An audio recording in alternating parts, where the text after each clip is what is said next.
Parkinson es más frecuente en pacientes varones que en pacientes femeninas.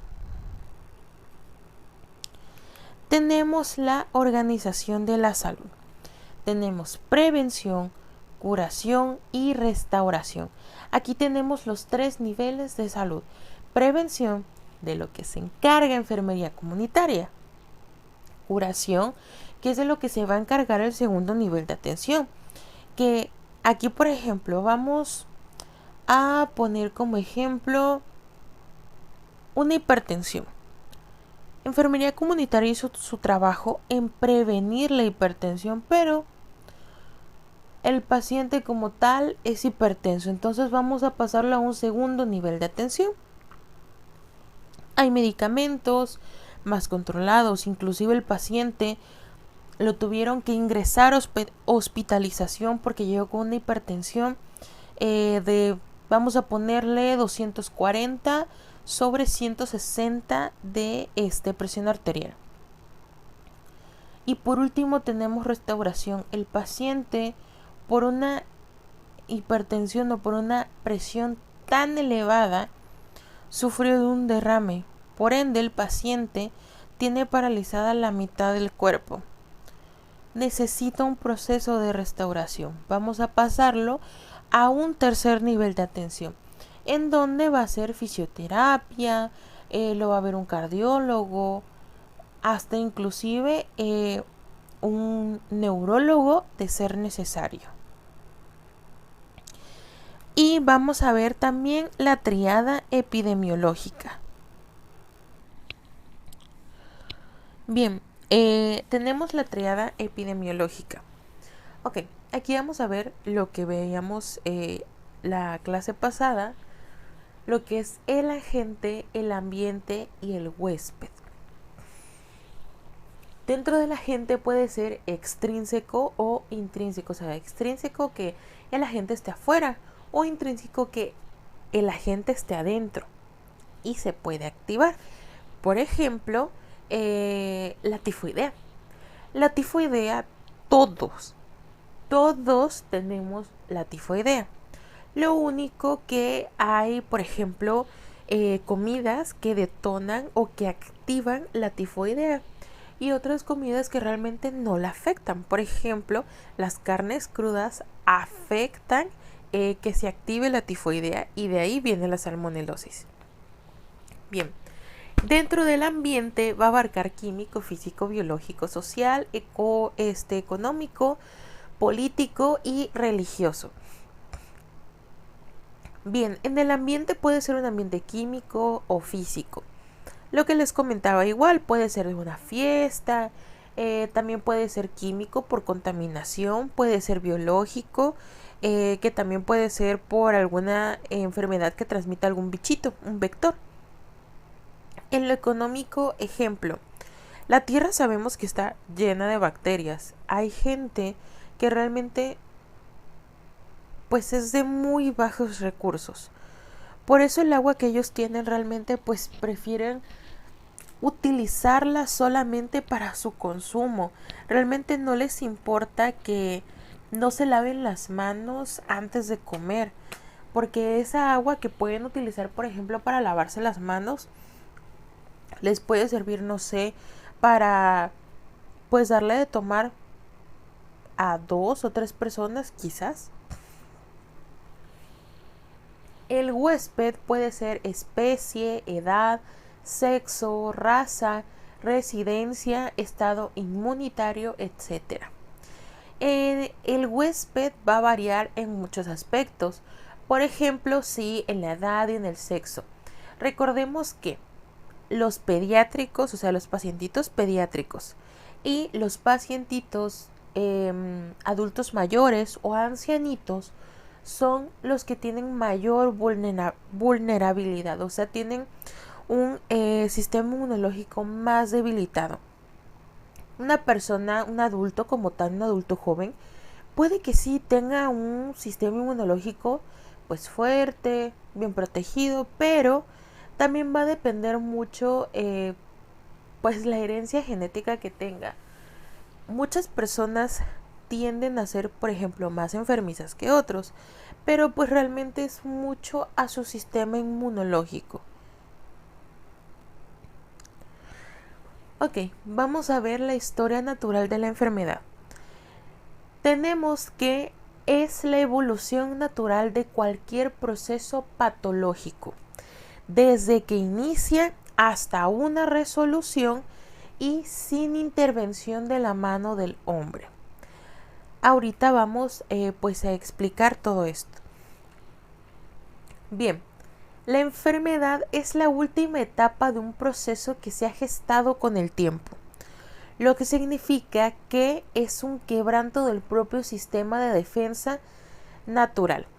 La enfermedad como tal, recordando, es no solamente pues la enfermedad como tal es todo lo contrario a la salud. Salud, recuerden que es no solo el completo bienestar, sino que no tenga alguna enfermedad, sino que es el completo bienestar físico, mental y social. La enfermedad quiere decir que algún proceso, o sea, la defensa del cuerpo aquí se rompió. Puede ser porque a lo mejor habían pocas defensas, no estaba en todo su esplendor, por decirlo así, el sistema inmunológico, le hacía un poquito más falta de fuerza, etcétera, o inclusive puede ser una enfermedad que el sistema inmunológico nunca había detectado. Entonces es algo nuevo para el cuerpo, del cual tiene que crear una copia, así como nosotros generamos, por ejemplo, una copia en la computadora de decir, voy a hacer 5 copias porque me conozco. Así también lo hace el sistema inmunológico.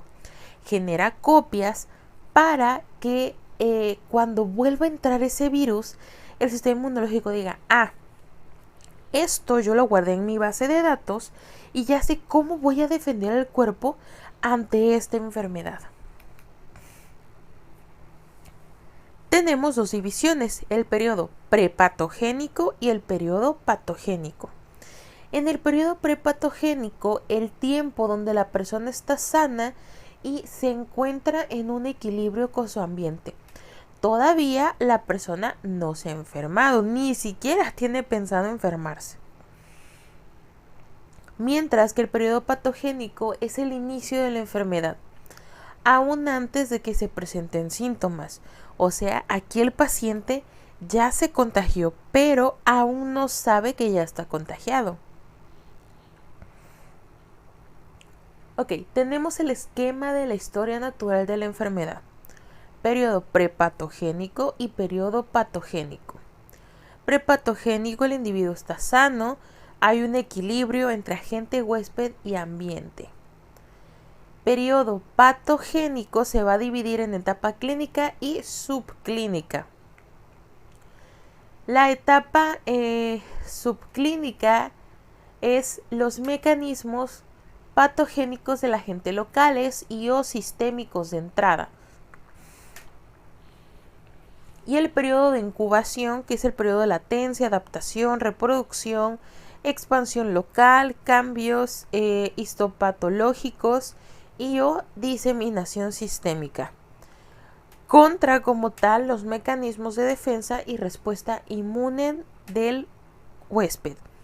Aquí el paciente ya presentó síntomas, porque ya aquí recuerden que ya el virus o la bacteria entró al cuerpo, por ende entrando antes de que empiece, por ejemplo, a incubarse, a agarrar de que, pues aquí me siento cómodo, etcétera, el sistema inmunológico lo empieza a reconocer y dice, yo esto que entró al cuerpo no lo reconozco, no tengo memoria y no tengo ningún archivo guardado que me diga que yo antes ya he tratado este nuevo factor que entró al cuerpo. Pasamos a la etapa clínica, en donde el individuo está enfermo, ya hay un desequilibrio, ya hay signos y síntomas inespecíficos y específicos, puede haber complicaciones, secuelas y hasta muerte. ¿Qué es un huésped susceptible? Este es el momento en el cual el agente interactúa con el huésped.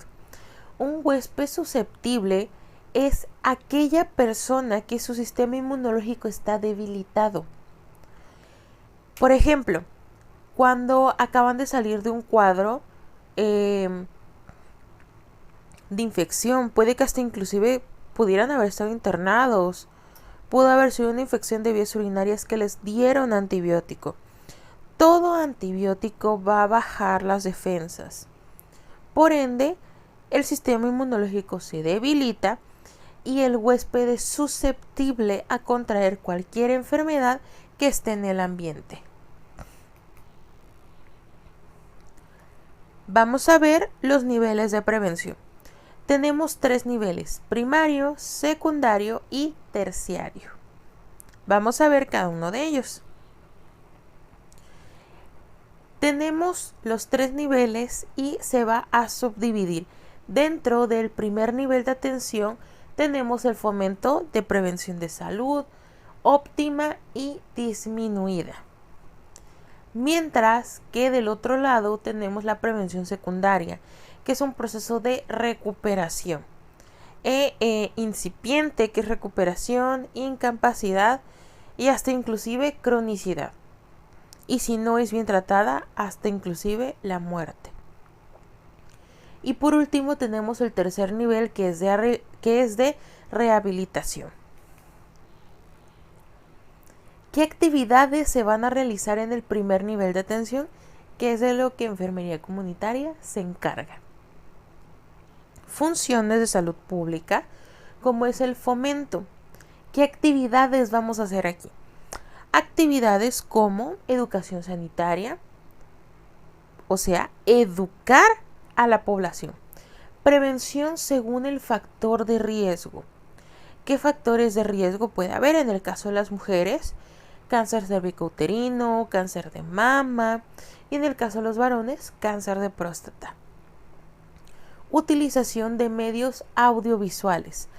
Aquí utilizamos periódicos murales, rotafolios, inclusive se puede llegar a utilizar diapositivas, trípticos, a cualquier imagen que nos pueda apoyar. También exámenes periódicos. Los exámenes periódicos son los exámenes que realizamos nosotros. O sea que son cuando periódicamente los pacientes se hacen su citología y se hacen su exploración clínica mamaria. Facilidades de recreación que yo le pueda dar a ese paciente. La facilidad, ¿en qué aspecto? A lo mejor si es un paciente que llega a la consulta porque supongamos que tuvo intento de suicidio. Yo lo puedo ayudar en qué aspecto. Puedo proporcionarle ayuda psicológica, en el cual va a ser una facilidad de recreación, en el cual el paciente va a poder apoyarse de un profesional de la salud y un profesional en el ámbito de la psicología. Y por supuesto que vacunas. Y también tenemos lo que es la prevención. ¿Qué acciones va a tomar aquí también? Desarrollar buenos hábitos en relación con la salud. Evitar sustancias dañinas y evitar circunstancias dañinas. Podemos darle al paciente una charla del por qué debe de dejar el consumo del cigarro, o el por qué no es bueno que consuma bebidas alcohólicas, o el por qué no debe dejar sus medicamentos para la hipertensión, para la diabetes o para cualquier otra patología que tenga. Medidas específicas de prevención. Prevención para la salud puede ser de vectores, mosquitos, para prevenir dengue, zika, chikungunya. Prevención también puede ser lo del mes rosa. Podemos prevenirlo en qué aspecto. Podemos pasar con un carrito a lo mejor y unas bocinas, avisando que pues las detecciones son gratuitas en el centro de salud, tienen que llevar tales documentos para prevenir el cáncer de mama, porque todavía se puede prevenir a tiempo. Las modificaciones del ambiente que van a ayudar a disminuir accidentes y saneamiento ambiental. Las modificaciones del ambiente puede ser, sí, para disminuir accidentes. Un ejemplo sería, si dentro de la comunidad, vamos a suponer que hay, pues como tal, pacientes que tienden a arrojar los vidrios triturados a la calle. Por ende, cualquier persona que pase se puede accidentar, o inclusive personas que pues son diabéticas se inyectan a lo mejor insulina. Las agujas o las jeringas las echan al bote de basura, o sea, la basura municipal, con todo y aguja.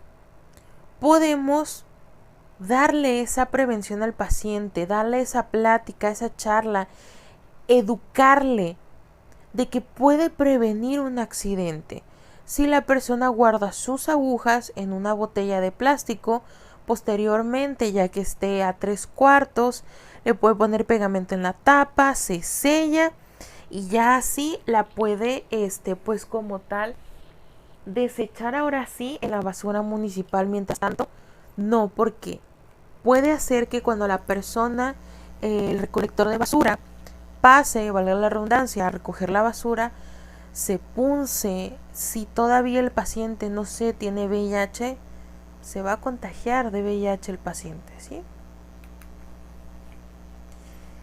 En el segundo nivel de atención, que es el nivel secundario, tenemos funciones de salud pública también, pero vamos a los procesos de recuperación, limitación de la incapacidad y diagnóstico y tratamiento temprano. Aquí como tal ya va a ser un proceso de recuperación, o sea, el paciente va a estar hospitalizado, a lo mejor tiene un yeso de algún accidente, y evitamos lo mayor posible que pueda hasta inclusive caminar para que su recuperación sea más pronta. Dentro de las acciones tenemos tratamiento médico primario, que es la detección de enfermedades en etapa preclínica. Un ejemplo sería cualquier tipo de cáncer. Si primer nivel de atención, cuando hizo su citología, reporta que una paciente salió con, pues como tal, un posible cáncer cervicouterino, se hacen demás estudios, resulta que la paciente sí tiene cáncer, pero estamos en primera etapa, entonces todavía podemos hacer algo. Es una etapa preclínica. Programas de monitoreo, que es forma predominante de prevención primaria. Programas de monitoreo es para la hipertensión, para la diabetes, los cáncer, etc.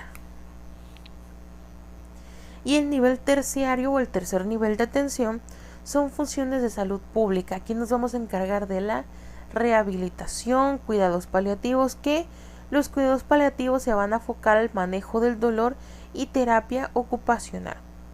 Cuidados paliativos como tal es cuando el paciente inclusive ya está desahuciado.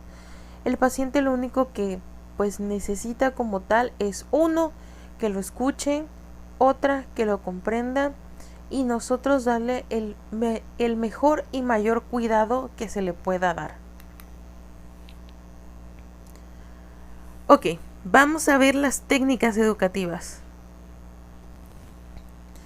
Ok, las técnicas educativas son formas a través de las cuales podemos dar a conocer un tema de interés y nos sirve para dirigirnos a diversos grupos.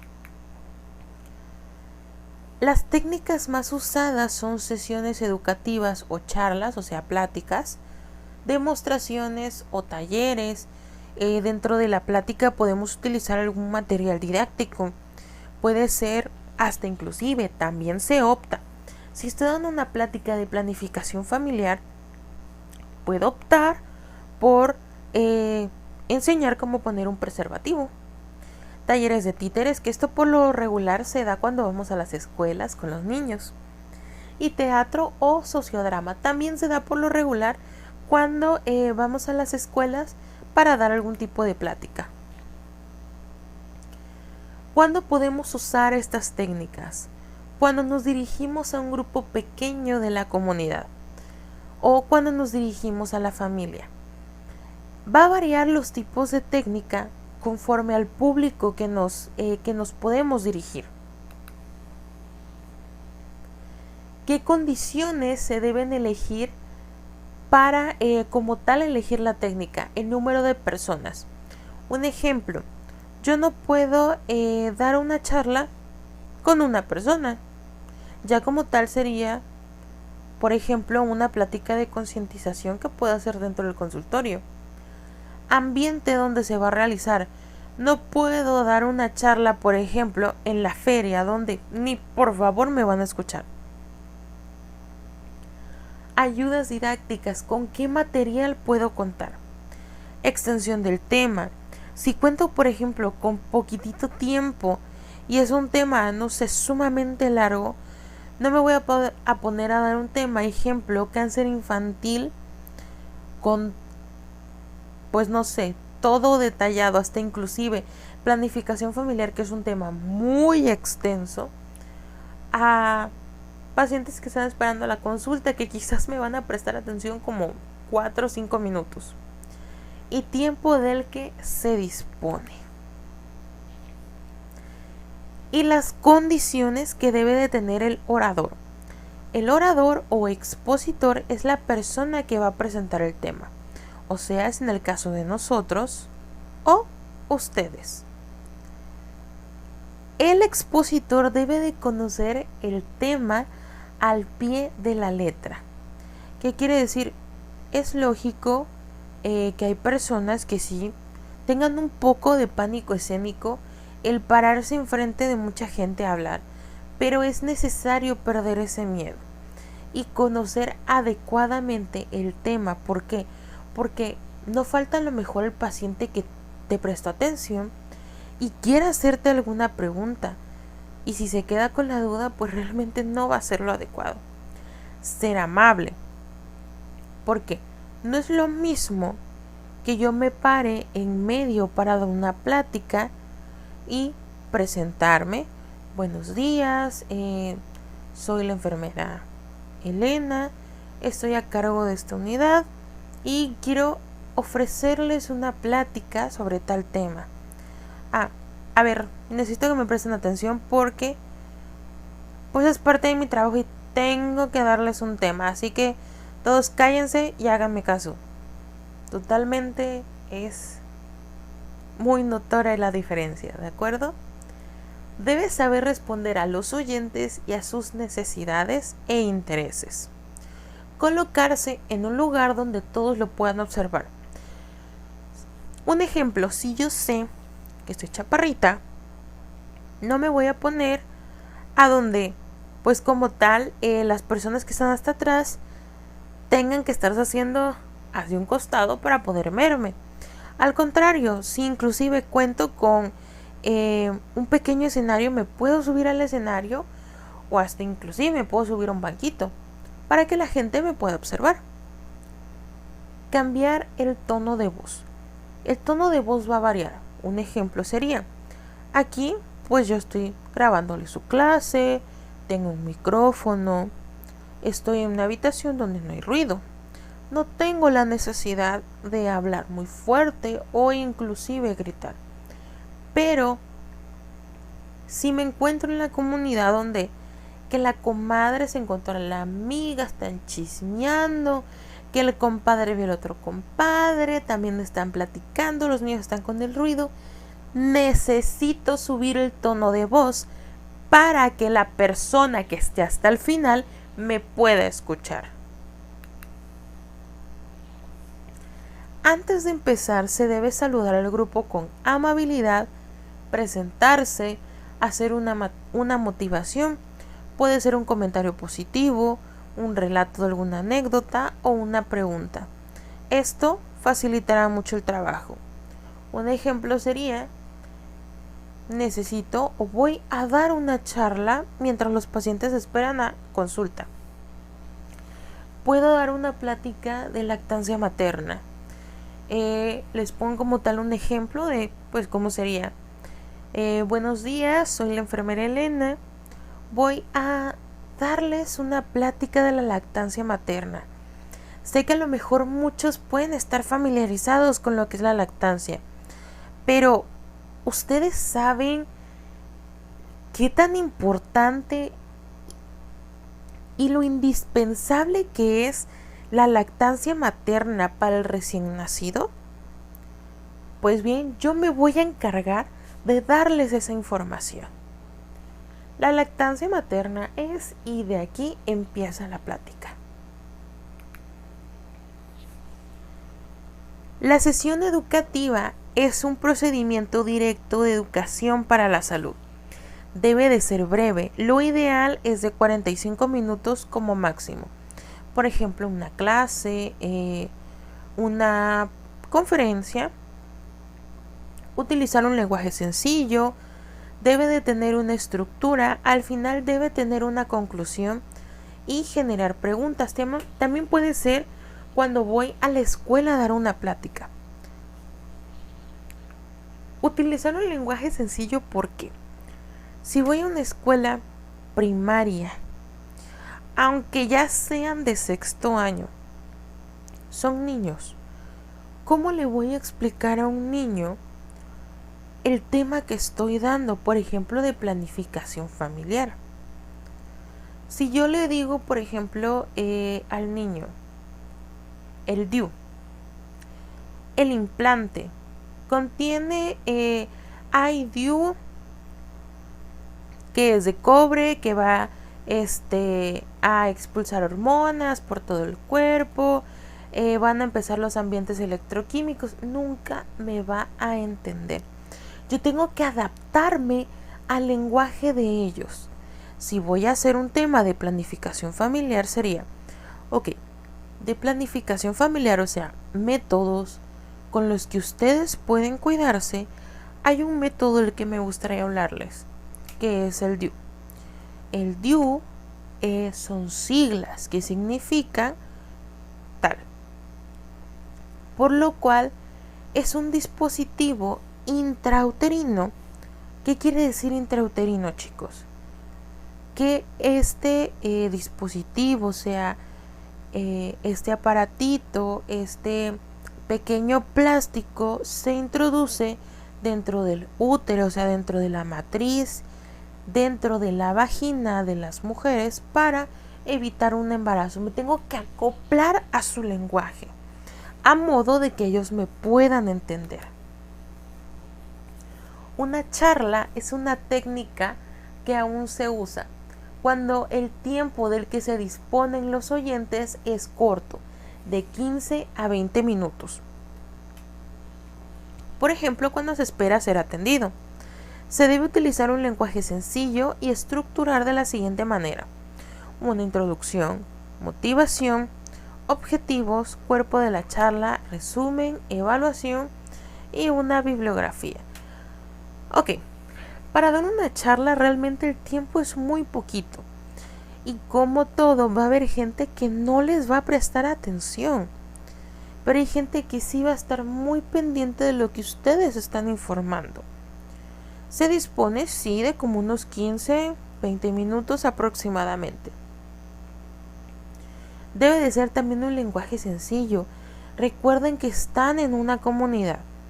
Y hay palabras que nosotros utilizamos del tecnicismo que pues como tal la gente no va a entender, o la población no va a entender, que yo necesito cambiar ese tecnicismo por algo que ellos puedan entender. Un ejemplo con la hipertensión. Tenemos un tecnicismo que son los acúfenos. Los acúfenos son destellitos, o sea, son lucecitas que se ven. Cuando yo estoy dando una charla o una plática de hipertensión, no le voy a decir a la comunidad: los síntomas de la hipertensión son acúfenos, es cefalea, porque nunca me va a entender. Voy a decir los síntomas de la hipertensión o de la presión alta es que vean estrellitas, que vean lucecitas. Si ustedes, por ejemplo, están sentados, de la nada empiezan a ver pequeños destellitos. Y también muchísimo dolor de cabeza. En la zona, no voy a decir occipital, voy a decir en la nuca, para que la población me entienda. Aquí les pongo un ejemplo de lo que son las charlas.